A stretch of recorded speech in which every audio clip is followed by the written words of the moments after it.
Assalamualaikum warahmatullahi wabarakatuh. Waalaikumsalam warahmatullahi wabarakatuh. Allahumma shalli ala sayyidina Muhammad wa ala ali sayyidina Muhammad. Afan Buya, ini di luar tema. Bagaimana hukumnya sholat ketika pikirannya kemana-mana Buya? Mohon mencerahnya Buya. Assalamualaikum warahmatullahi wabarakatuh. Assalamualaikum warahmatullahi wabarakatuh. Sholat pikirannya kemana-mana, asalkan dia memenuhi rukun-rukunnya, syarat-syaratnya, sholatnya sah. Cuman dia tidak khusyuk, sholatnya sah. Dan khusyuk bukan menjadi syarat sahnya sholat. Maka dianjurkan untuk berusaha khusyuk. Kecuali dinukil dari Imam Ghazali, khusyuk menjadi syarat sahnya sholat. Bahaya nih kalau tentu itu pun ditafsiri seperti apa sih yang dimaksud khusyuk menjadi syarat sahnya sholat. Kalau khusyuk menjadi syaratnya sholat, nggak khusyuk, nggak sah, kayaknya nggak ada yang sholat setelah itu. Ingat toko, ingat istri, ingat anak, ingat itu. Jadi khusyuk bukan syarat sahnya sholat. Akan tapi khusyuk adalah ruh atau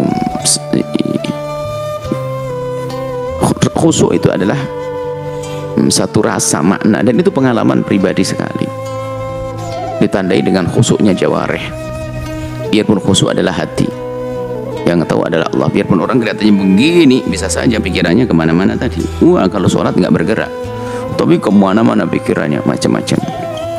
Maka yang diterima oleh Allah, yang mendapatkan pahala banyak adalah yang dengan khusyuk, yang biqadri ma yaqiluhu, yang ia sadari dari yang ia baca. Maka khusyukan itu adalah khusyuk yang sejati, adalah mengikuti apa yang ia ucapkan, mengikuti apa yang ia ucapkan.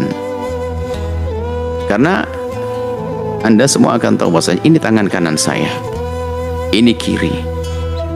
Kalau saya ngomong tangan kanan saya ini, berarti saya pasti nggak khusyuk. Tangan kiri yang saya angkat, saya ngomong tangan kah? Nggak nyambung berarti. Makanya waktu dia membaca ayat Al-Quran di situ isi neraka, kok ingat surga, berarti nggak nyambung.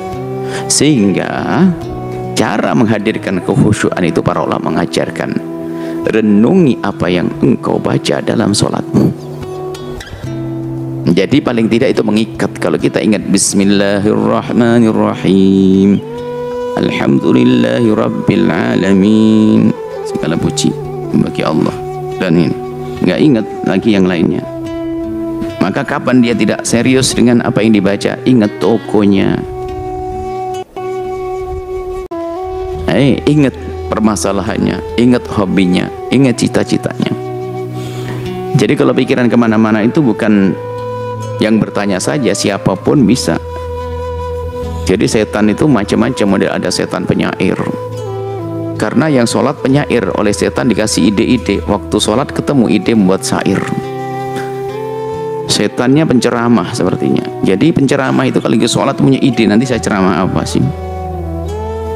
Nah, termasuk nyari kunci mobil tuh ketemunya di waktu sholat, katanya Assalamualaikum di mobil, di meja. Berarti waktu sholat dia mikir. Jadi seperti itu. Jadi setannya banyak. Jadi maka dari itu belajar khusyuk, memahami maknanya. Kata Imam Haddad, kalaupun kita belum bisa khusyuk memahami makna karena mungkin terbatasnya pengetahuan kita tentang makna yang kita baca, maka paling tidak ikuti lafaz, seolah-olah kita melihat lafaz tersebut. Bismillah, bi, ba, sin, mim, Bismillahirrahmanirrahim. Mengikat agar pikiran kita tidak kemana-mana tadi, tapi sah sholatnya. Dan khusyuk itu wahbi, karunia dari Allah, nggak bisa dibuat-buat. Maka mintalah kekhusyuan kepada Allah.